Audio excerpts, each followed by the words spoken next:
You know, you mentioned education, and I want to follow up on that. One of the things that when I've heard you speak, you've talked a lot about achievement gaps. Sure. And if you don't know what that, I'll explain it real quick. It's the gap of performance between white students and minority students. I know it's large in Minneapolis. Mm-hmm. It's quite big here in the suburbs, too. In the Robbinsdale, well, district I went to, there's a pretty large gap there. What can you share with us about the achievement gap, about those numbers, and just how bad the situation really is in Minneapolis? Sure. Okay, so when you look at Minneapolis, we are home to a lot of Fortune 500 companies that are just top-notch companies. Okay, they employ a lot of good local people. But we're also home to the largest achievement gap in education between black and white students, okay, in the entire country, right here in Minneapolis. And we wouldn't think that, okay, but it's actually true. My opponent has not been on the forefront of this issue. He's been on the forefront of a lot of issues. But here is how I relate that to most people, even our Tea Party brethren that are out there, our Occupy brethren, people on all sides of the political spectrum and of all colors. If we don't fix this achievement gap, okay, we will all suffer. Those problems will be brought to our door because we cannot go around and have a population, a slice of our population that is used to being undereducated, that is used to not working because they don't have education, and used to having to deal with all the social ills that come from not being educated and not working, such as incarceration, increased government funding to support some of the things that go on when you have a population that's undereducated. By the year, Andrew, by the year 2050, the United States will be a 51% minority.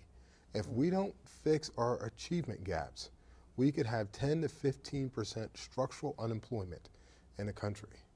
Okay, and that's right around the time that guys like me, I'm 45 right now, it's the kind of time when we want to retire, but there'll be no one to pay for our Social Security, okay, because these guys are not ready to take on the tasks and the jobs that are out there to be had right now. And so it's got to be a focus of attention. And unfortunately, Congressman Keith Ellison has not had that focus. He's been focused on a lot of other things, but not Minneapolis and the problems that we face here. Wow, interesting. You're 45, so in 2050 you'll be 47, right?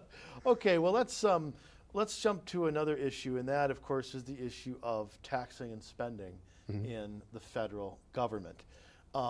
We had the little deal 2 years ago to push off the Bush-era tax cuts to January. Sure.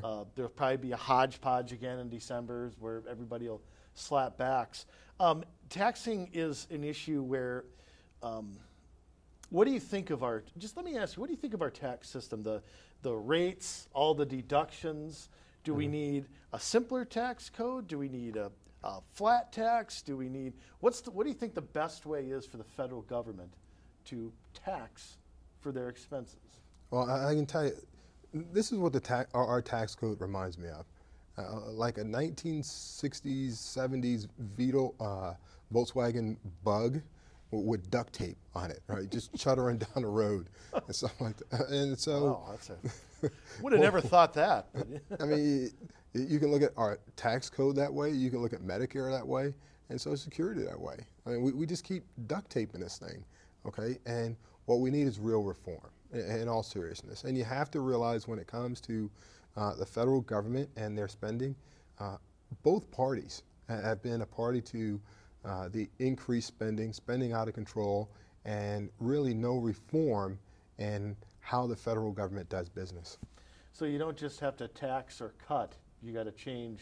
You have to change. The Bush tax cuts, it's irrelevant, okay? It's not going to solve anything, okay? And so we're not, I'm a Republican, fairly conservative Republican fiscally, okay? And what I would say is that even if we got rid of the Bush tax cuts, it doesn't solve our problem, okay? Because we still have the same spending structure, okay? I worked for the federal government for 21 years as a United States Marines, and what I can tell you is this: if your program in Washington, D.C. is not, if the government doesn't allocate more than $100 million to it, it's on nobody's radar. It's on no, because think about it, we have almost a $4 trillion government budget, right? $100 million is not a decimal point. Yeah. You know, it's just, yeah, and so Back it in the goes on, ocean. and that's exactly right. And so, you know, bureaucrats know this, and there are tons and tons and tons of programs that are ineffective that people have just lost the bubble on.